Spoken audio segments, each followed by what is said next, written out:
Rumah arsitektur Gebyok Jawa dalam kurun Kudus. Rumah Gebyok Jawa adalah salah satu jenis arsitektur yang ikonik yang sering jadi perhatian banyak orang.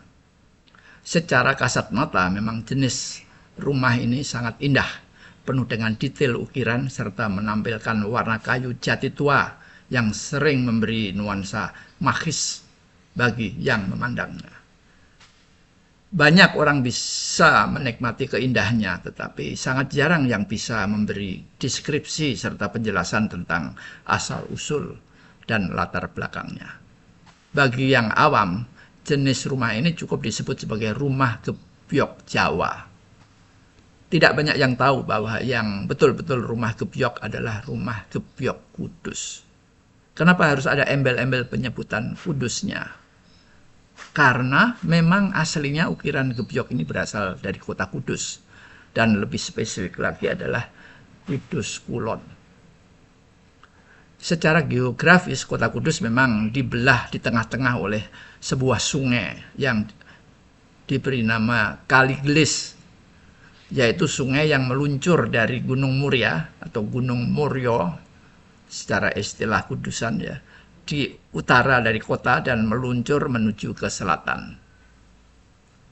Secara kultural juga masyarakat Kudus memang dibagi dua, yaitu di sebelah barat sungai disebut masyarakat Kudus Kulon atau Wong Kudus Kulon, dan sebelah timur sungai disebut Kudus Wetan atau masyarakat Kudus biasa, yaitu adalah masyarakat rakyat jelata. Predikat Kudus Kulon bukanlah berdiri sendiri, tetapi merupakan masyarakat elit yang memiliki konotasi sebagai pedagang, santri, kaya, agamis, priayi, dan lain sebagainya. Dan masjid serta makam Sunan Kudus pun yang menjadi rujukan banyak masyarakat Islam juga berada di Kudus Kulon.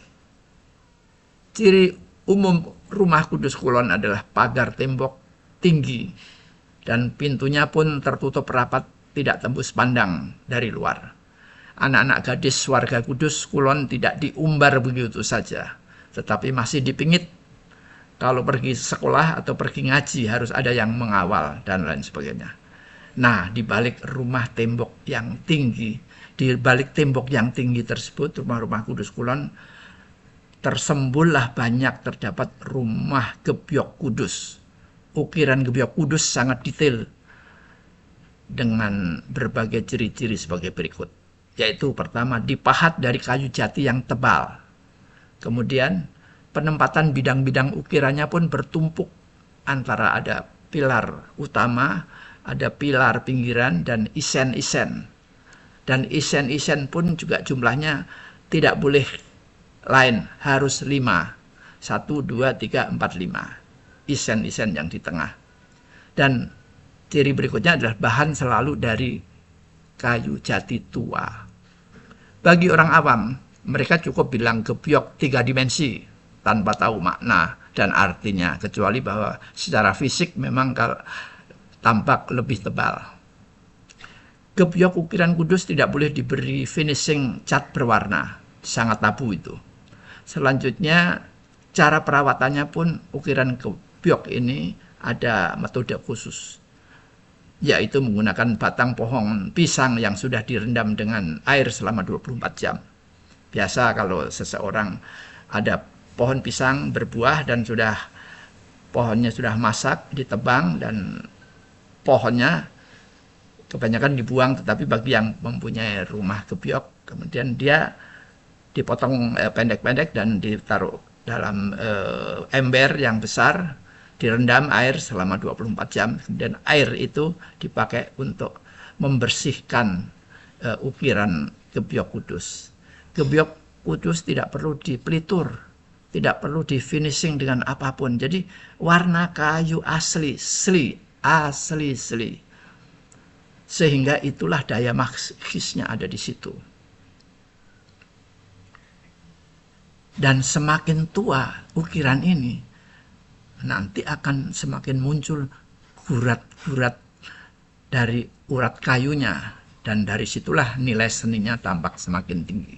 Bagi khalayak, jika ingin tahu seberapa tua ukiran kayu jati Kudus, bisa datang ke Menara Kudus di Kudus Kulon. Di sana masih ada pintu lama yang sengaja disisakan dan bisa dilihat, bisa dipegang juga, dan di situ nampak guratan-guratannya ada bertumpuk-tumpuk banyak. Itu adalah kayu jati tua, berarti zaman Sunan Kudus tahun berapa itu? Di abad ke-15, abad 16 kira-kira. Konsep dan motif ukiran pilar utama, pilar pinggiran, dan isen-isen selalu sama dimanapun para pengrajin membuatnya. Artinya ukirannya sudah menjadi pakem, dan dengan kata lain, jika ada orang yang membuat motif yang lain, maka jelas-jelas itu bukan ukiran Kepiok Kudus. Dalam era modern seperti sekarang ini, memang para konsumen, yaitu orang yang punya uang, tentunya punya banyak mau, sering punya keinginan untuk misalnya memesan dan meminta motif ukiran lain yang berbeda, misalnya ukiran naga atau ada burung Garuda dan lain sebagainya. Itu sudah keluar dari pakem ya. Disinilah rusaknya seni tradisi asli Kudus yang akhirnya menjadi seni ukir kontemporer atau bahkan menjadi seni gado-gado. Alasan lain kenapa nama Kudus selalu dibawa-bawa ada lain lagi, yaitu karena selain seni ukiran Kudus, ada juga jenis seni ukiran Jepara, yaitu masih dekat, masih bertetanggaan dengan kota Kudus. Ada juga jenis ukiran Madura yang agak kasar, mirip-mirip ukiran Papua ya. Nah, kemudian ada ukiran Jawa Timuran ya, ala Majapahitan ya. Kemudian ada juga ukiran keraton yang mengacu pada keraton Jogja dan keraton Solo. Bahkan ada juga jenis ukiran Cirebonan. Di samping itu bisa juga kita temui ukiran peranakan, yaitu Cina peranakan yang masih banyak tinggal di wilayah kota Lasem, yaitu di ujung timur utara Jawa Tengah. Selain jenis ukirannya, rumah Kepiok Kudus juga selalu berciri khas atapnya sangat kudus banget, yaitu semilimasan berjenjang. Berjenjang artinya bagian bawah mulai depan dan belakang ya, simetris ya, depan dan belakang, dan kemudian dari samping kiri kanan juga simetris, atapnya agak landai. Kemudian bagian tengah dan ke atas sangat runcing dengan kemiringan atap yang lebih curam, dan di ujung daripada atap dipasang jago-jagoan, yaitu semacam genteng penutup yang bermotif ayam jago. Inilah rumah Kepiok Kudus.